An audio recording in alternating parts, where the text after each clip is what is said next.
Kementerian Keuangan menaikkan anggaran pendidikan untuk guru, dosen, dan tenaga pendidik menjadi 274,7 triliun dalam rancangan anggaran pendapatan dan belanja negara atau RAPBN 2026.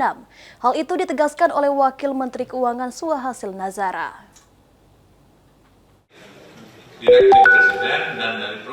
Kementerian Keuangan menaikkan anggaran pendidikan untuk guru, dosen, dan tenaga pendidik menjadi 274,7 triliun rupiah dalam rancangan anggaran pendapatan dan belanja negara RAPBN pada tahun 2026.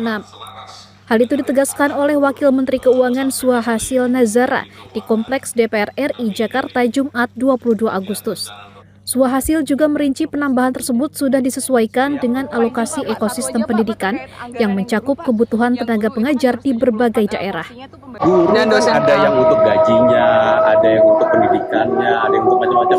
Itu jadi kalau kita lihat anggaran pendidikan itu, kita lihat ekosistem pendidikan itu apa aja sih. Ada yang untuk gurunya, ada yang untuk bangunan-bangunannya, renovasi sekolah, dan yang lain. Gitu. Jadi itu yang kita tunjukkan tadi. Guru yang termasuk gaji dan semua kelengkapan untuk peningkatan kualitas guru. Sebelumnya, Sri Mulyani dalam sidang tahunan DPR mengatakan alokasi untuk tunjangan guru dan dosen hanya 178 triliun rupiah pada tahun 2026 dan mencatat target penerima sebanyak 1,5 juta guru di 544 daerah. Dari Jakarta, Asfar Muhammad, Kantor Berita Antara, mewartakan.